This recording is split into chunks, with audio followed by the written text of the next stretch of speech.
All right. So, hi everyone, and a very warm welcome to all of you to the fourth edition of Strat-Chat. Strat-Chat is our endeavor where we bring you up close and personal with HR leaders. My name is Gaurav Bakshi, and today we have someone I truly admire, not just as an HR leader, but as someone whom I've worked with in the past, and I've seen him whistle away so many problems when others would actually, be whining. So, ladies and gentlemen, I bring to you today Faisal Nadeem Saiyed, or rather, I would say Dr. Faisal Nadeem Saiyed, who brings over 2 decades of well-rounded experience in financial services, tech space, and currently he's serving as the Director People Services APAC at Expedia. Faisal also holds the distinction of being a doctorate in organizational communication. And welcome, Faisal. It is truly a privilege to have you join us today. And what I'm really more delighted about is that we are talking with you about resilience and the difference it makes to individuals, to leaders, and to organizations. I mean, clearly, I couldn't have asked for anything more, especially in the context of the current times. But deeply thankful for having you join us today and talking about something which I think is the need of the hour. A lot is happening around us, and uh, you know how we respond to it is going to make a lot of difference, and nothing better than being resilient. So, once again, welcome. Thank you, Gaurav. And before I, you know, reflect on some of the topics that we will talk about, I just wanted to take a pause and tell you how am I feeling. I feel really humbled and proud. Um, you reflected on the fact that there has been a part of both of our careers when we worked together. And I still remember when you came up to me many years back saying that I'm going to start Strat-Board, and I said, now what is that? But over these years, I've really seen you grow and I've seen this organization grow. So I feel very privileged to be a part of this in some form and manner. And I feel very humbled that I am being interviewed by a colleague who's done so much and who's really tried to do something different from what we do in typically our careers around it. So when I thought of resilient, I also thought of the fact that when you decided to take a plunge, you were actually doing very well from a career perspective and the organization and so on and so forth. So leaving something when you are at, in a manner of speaking, at your peak and then taking a jump, it's an extremely courageous thing to do, something that I couldn't do. So I feel envious and privileged to be here. And thank you for you and for Brinda for having me here. You know, thank you so much for these kind words, Faisal. It is for the well-wishers and mentors and seniors like you who've always sort of kept our momentum going and given us the Right. the the courage and the conviction to keep moving. I so remember, and a large part of how I am today, I also draw those so to say those things from you. I have we haven't spoken about it, but there have been times when I know that the fire was on and you were sitting out in your cabin maybe humming a song. So and I go back to those conversations and I say that, okay, let the world be on fire, that's fine, but Right. how we choose to react is in our own hands. And I have some Correct. beautiful memories from our conversations in the past. So without spending too much time, let me now jump into the topic, because we'll have Sure. different HR folks wanting to hear your views on Right. this. So Faisal, my first question, or first remark that I wish to solicit from you is on a statement which says that life is 1% of what happens to us and Correct. 99% of how you sort of react to it. Now, Right. what's your Right. personal take on it, and especially also in the context of the current times? Your opening remarks, please. Sure. So I think there is a significant amount of truism in what you have said around it, and the topic of resilience, the topic of adaptability, and the opportunity to bounce back is something that has been very, very close to my heart. I know you and I often, pull each other's leg on the fact that I've done PhD, and that's a separate story. But one of the topics that I actually did an initial research and then I paused because I didn't have enough capability to delve into this, was on resilience and how do people and organizations reflect on it. And one of my abiding stories, Gaurav, and you will have to pardon me because at heart I believe I'm a storyteller. So I will keep, giving you examples and with context of stories is Yep. is a is a very, very profound story that deeply influenced me, and it relates directly to something called resilience. So uh, there has been a very well-known psychologist, psychiatrist called Viktor Frankl. Unfortunately, he was a Jew in Nazi Germany, and he was captured by the Nazis, and he was tortured, and he went through the entire, the concentration camps and so on and so forth. And then, luckily, he survived. Literally, luckily, he survived, and he went on to have a flourishing business as a psychologist, as a psychiatrist, and all that. So the story is not about Viktor Frankl. The story is about the fact that when he was in the concentration camp, he actually formulated a theory of psychology which is taught even today. Correct. And he realized that um, the meanings that we identify in our lives depend entirely on how we react to events around us. So not to take away the horrors of the Holocaust from the situation, there were many people who physically couldn't survive the concentration camps. There were people who committed suicides because of mental stress and all those things. Yep. And Viktor Frankl says that there was a point of time when I reached where I would see myself as a third person.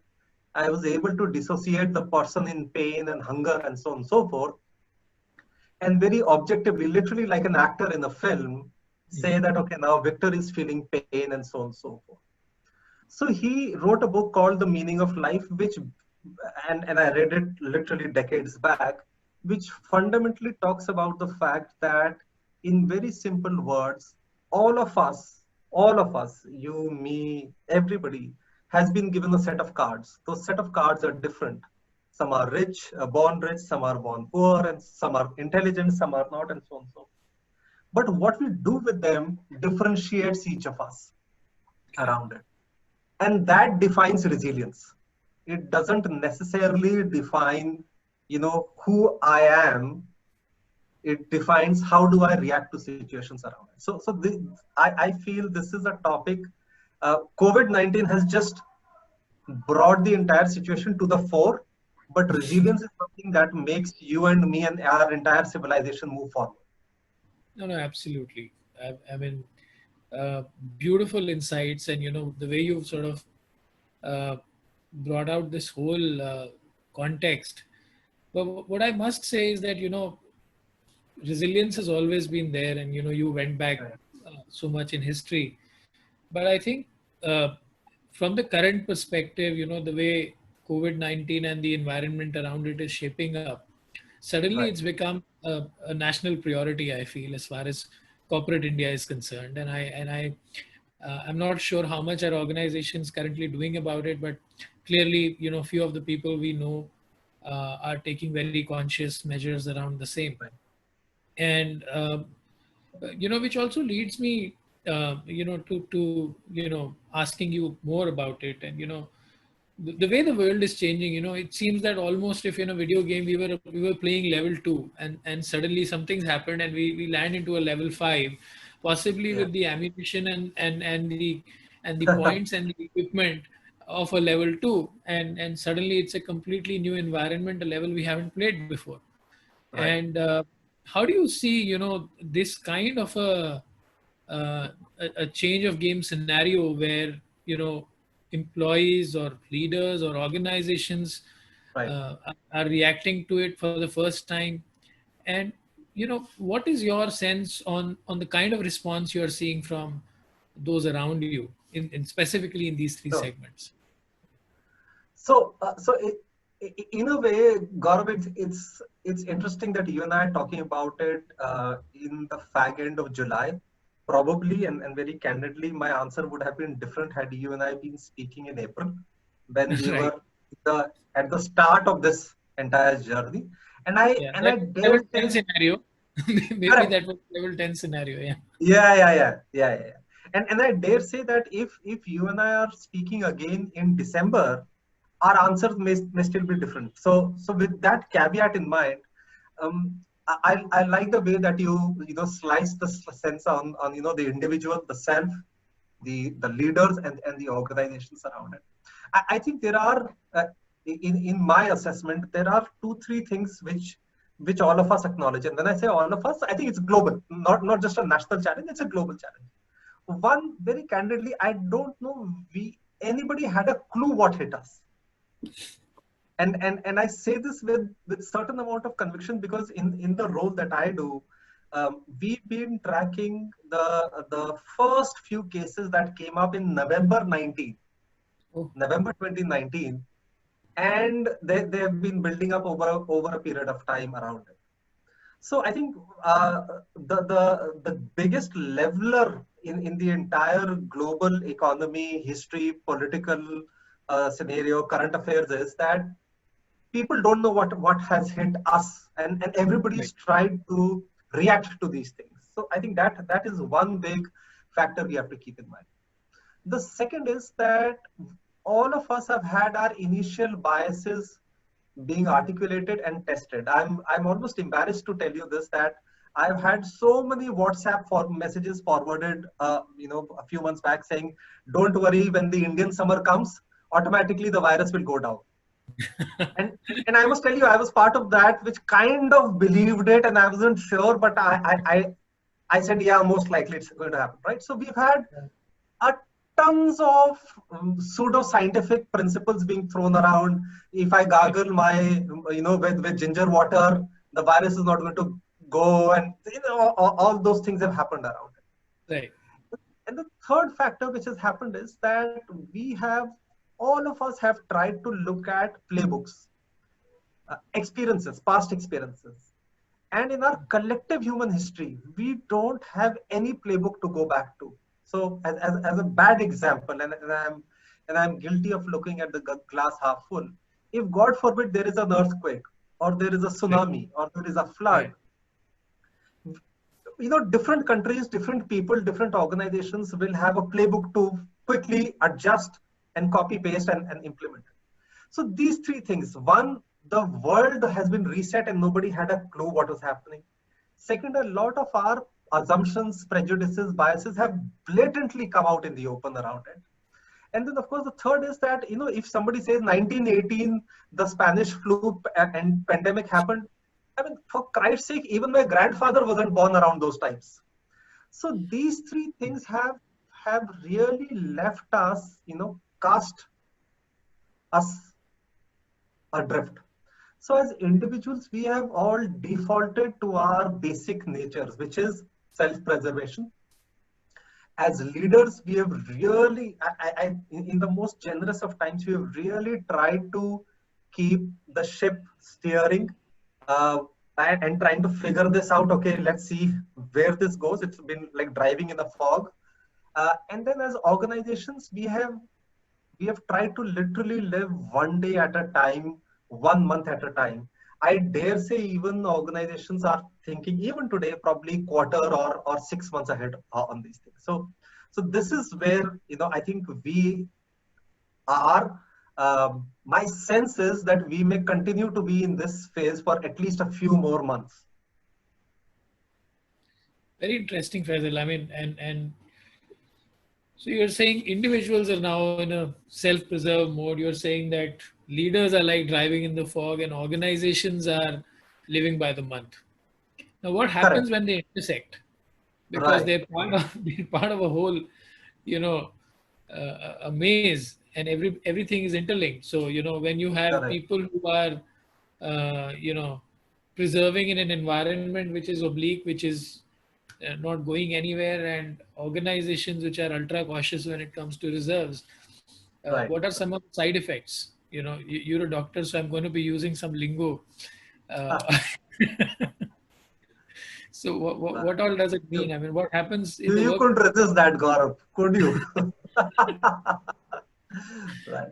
So I think here is what we are seeing happen, and then we can you and I can use that to make a prognosis of how this is going to continue to happen around. So I think the question of entire self-preservation applies to the organizations as well. So, so without necessarily going into names of individual organizations, Sure. people are literally looking at cash reserves. They are looking at the fact that the revenues are flatlined, the revenues are zero, the revenues are negative. However, cash burn continues to happen around it. These are Correct. very real, extremely practicalities of life that we have to be very clear about. Second, from a leadership perspective, we are suddenly in a situation where we both have to be a commando and we both have and a general. And I'll come to that in a moment around it. And I think as an employee, if I may be guilty of generalizing, I think the employees are generally scared, um, extremely scared about it. And I'll give you my example. While you and I are HR professionals and we are in this profession by choice, hopefully, um, I have had over the past 6 months to have conversations with people which have been very tough and unpleasant. I have, in the role that I play, have a reasonable sense of the business direction that the company has, and so on and so forth.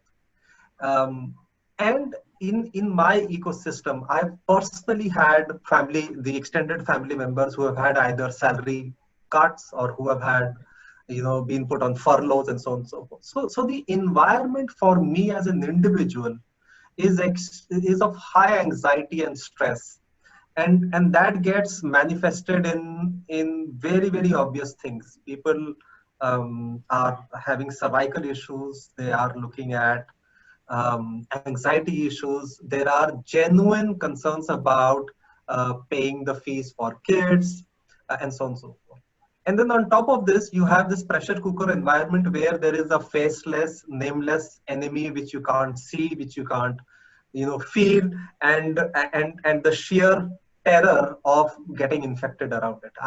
I'm a little embarrassed in saying this, but I'm personally at an individual level, I fear injections. So it's just it.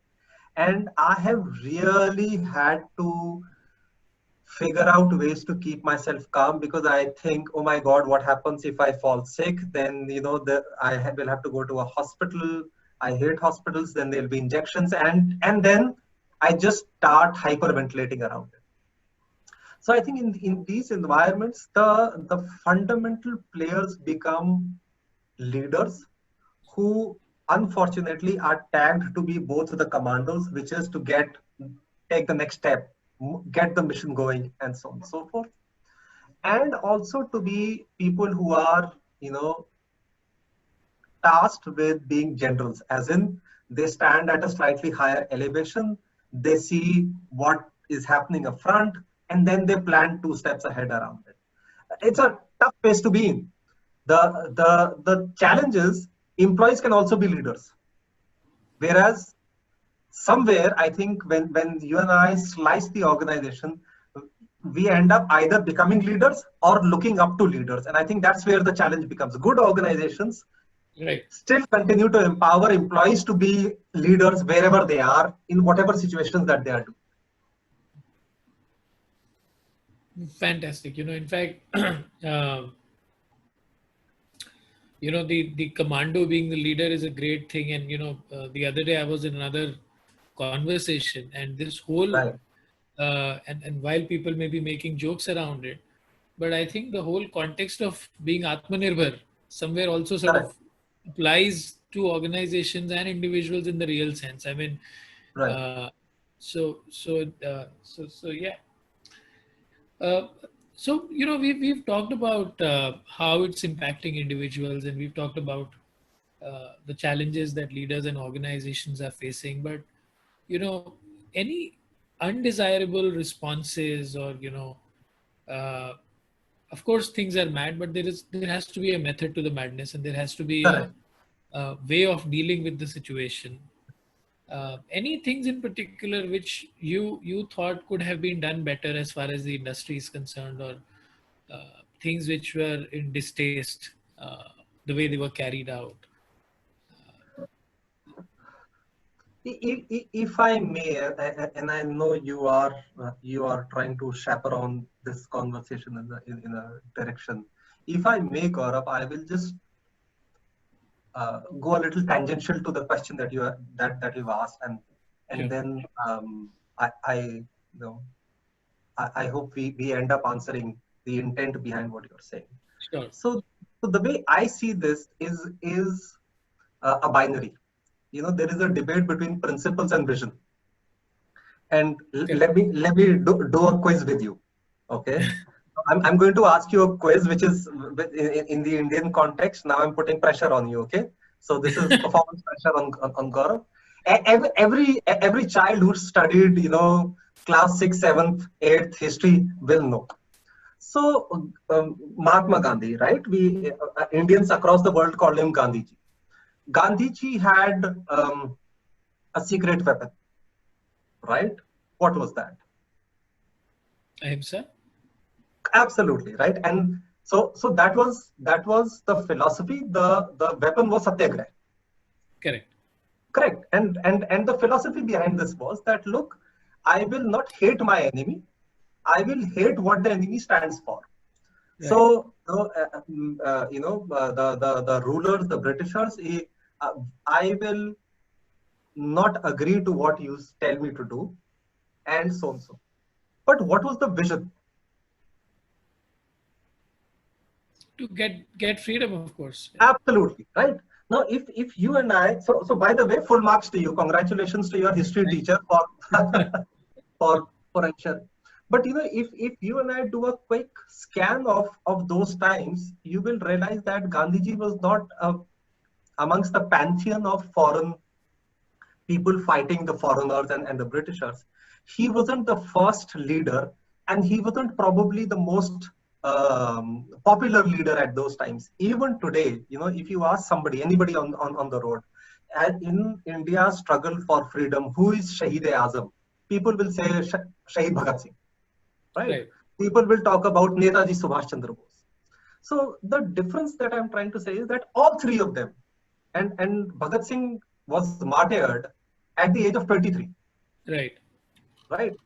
He and Subhash Chandra Bose and Gandhiji had the same vision: to free India, to have an equitable India. Yeah. All three of them literally, in all their readings, in all their articles, in all their journals, so to say, talked about a classless, casteless society, right? So we cannot debate the vision that these people had, and what can be better than Bhagat Singh throwing a fake bomb in the assembly to say that, look, my idea is not to kill people but to attract attention to the fact that you are unfair and so on and so forth.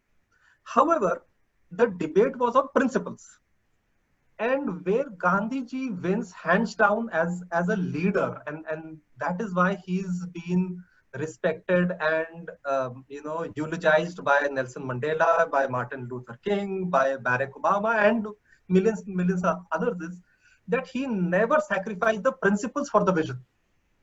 True. So if you ask me, what COVID has done is that sometimes the debate between principles and visions has got conflicted. So in my desire to preserve the organization, and many companies have done layoffs, there is never an easy way to lay off people. You know this, Gaurav. You and I have lived through some extremely emotionally traumatic times around it. And remember, we are human beings. No matter we may be HR, we still feel the same pain. Yep. So how organizations have continued to adhere to principles differentiates organizations which are, in my opinion, sustainable over a longer period of time.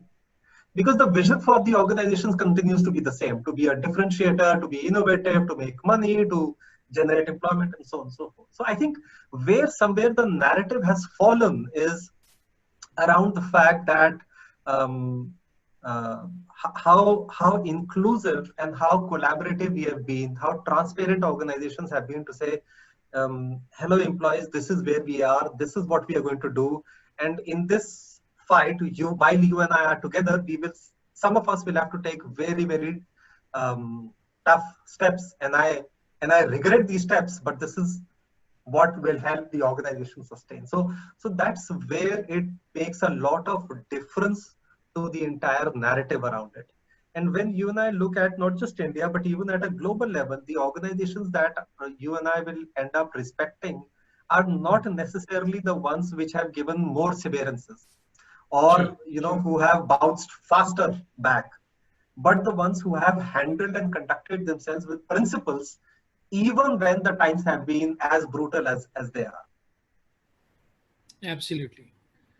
Absolutely. So, so being humane and, ensuring that sometimes, you're bang on saying that sometimes it's just about how you manage the communication around things, and everybody understands the reality, but uh, genuinely having empathy play the part is something which can really make a lot of difference to things. But beyond this, Faisal, I mean,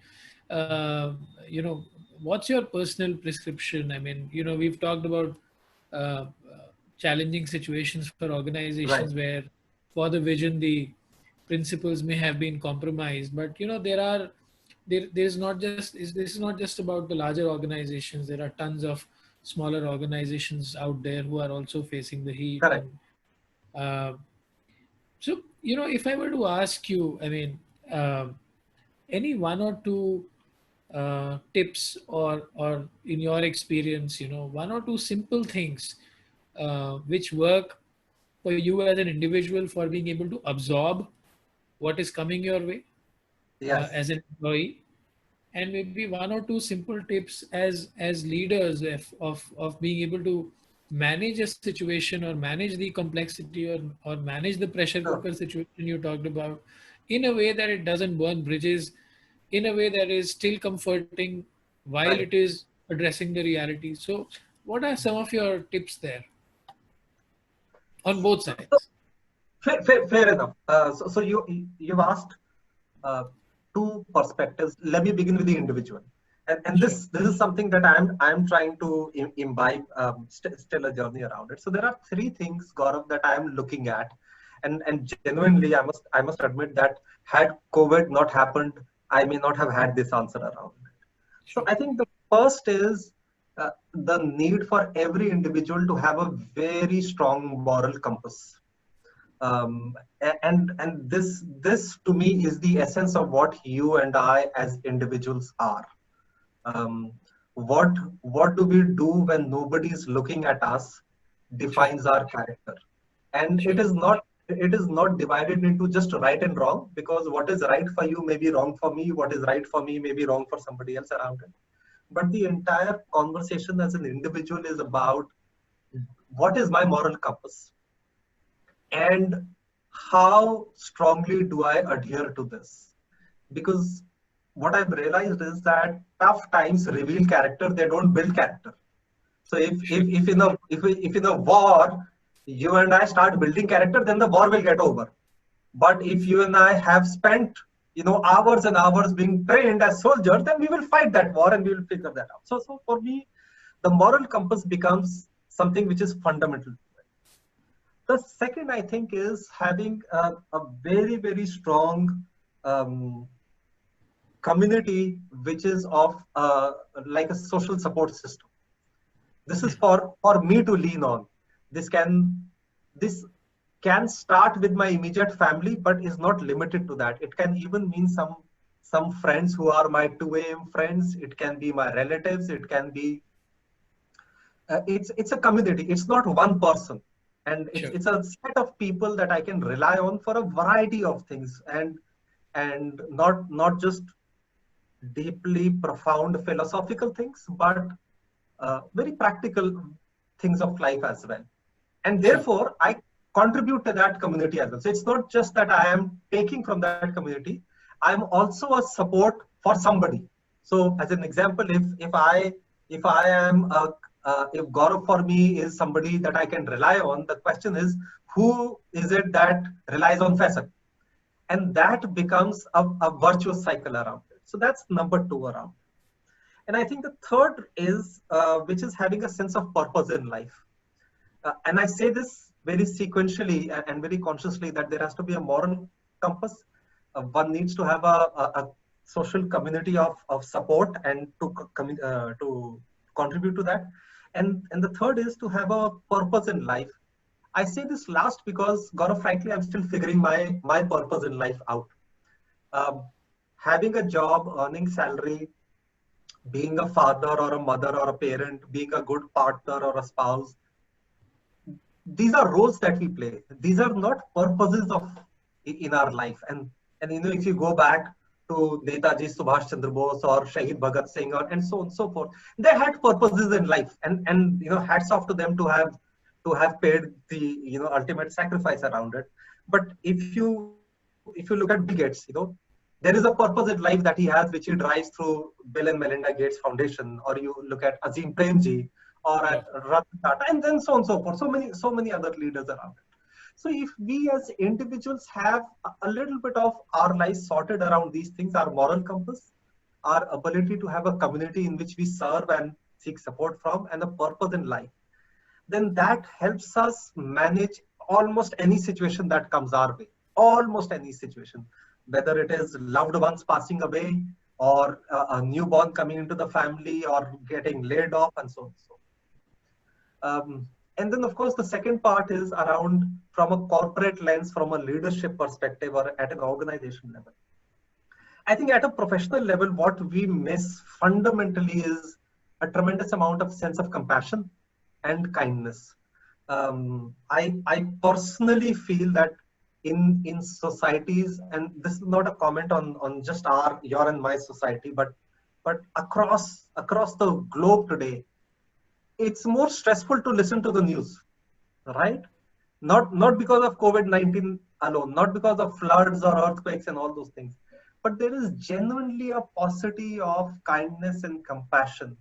You sure. have extremely powerful people, highly educated, greatly, people in a great positions to influence societies and countries, and even the course of the history. And I don't resonate with them, and sometimes you don't resonate with them, and probably that is because we feel that our societies are becoming a little more violent in our thought processes, in our actions, and as organizations we miss that kindness and compassion. And therefore, when you see COVID-19 and you see the success stories, they're all about kindness and compassion. Helping somebody find their way home is just putting myself in those shoes and saying, how would I be feeling at this time, alone and lost and destitute? And can I help this person find the way home around Absolutely. I think the spirit lies in what you said, it? at Yeah, least from an organizational perspective, compassion and kindness. So, uh, any closing remarks, Faisal, for the HR fraternity who are, uh, you know, the generals and the soldiers, and who are trying to keep the right. ship together? Any one or two quick bites for, Sure. uh, you know, your sort of suggestions to them on how they could be dealing with this better, how they can build more resilient organizations. So it's almost a counterintuitive and slightly provocative answer over here, Gaurav. I think one, as HR, we have to realize we are not superheroes. It's very easy for us to turn on a dime, to create a new initiative, to do our organizational restructuring or compensation reassessment, in a very short time, in crunch situations, high pressure and all those things. Resilience is long term. And when you and I start thinking of ourselves as superheroes, we end up really putting tremendous amount of pressure on ourselves. We forget we are also human beings. And therefore, the risk of burnout, therefore, the added pressure of possibly taking wrong decisions, therefore, the risk of not being true to ourselves around it. In the current situation, my first advice to the HR community would be, where possible, take your time. We are human beings. Our own mental health, our own physical, and our family's health is very, very essential. Take time off. even though there is pressure, you and I have a choice to slow the pace of the game and to be thoughtful around it. So that's one. And the second, I think, is never to sacrifice principles for visions. Because, if you ask me, visions are tradable, principles aren't. At the end of the day, you and I will be known for the fact that we displayed certain character, Absolutely. not for the vision that you and I had, and this is my personal take around it. So these are the two thoughts that I would like to share with our fellow travelers. Really, really deep and pertinent thoughts, I must say. We've lived this together in the past, Yes, and the current uh, environment definitely calls for, like you say, it reveals your character. So uh, I hope that the best character in us sort of is on display absolutely. as people, and we are dealing with it gently. We are gentle on ourselves as well as on others around us. And as you rightly said, I mean, if HR is not generally called the conscious keeper of the organization, so keeping principles ahead of vision and being able to safeguard that, standing against the odds, I think is something that will take the function Sure, sort of far ahead. sure. So with that, thank you, Faisal, so very much for joining us, and I wish you great luck in steering through the current times, and not just professionally but also personally, as you mentioned, that building communities of support. And Right, right. I think thank you so much, Faisal. It's been amazing Thank you. speaking. Thank you for having me, and thank you, and best of luck to you and to Strat-Board as well. Thank you so much.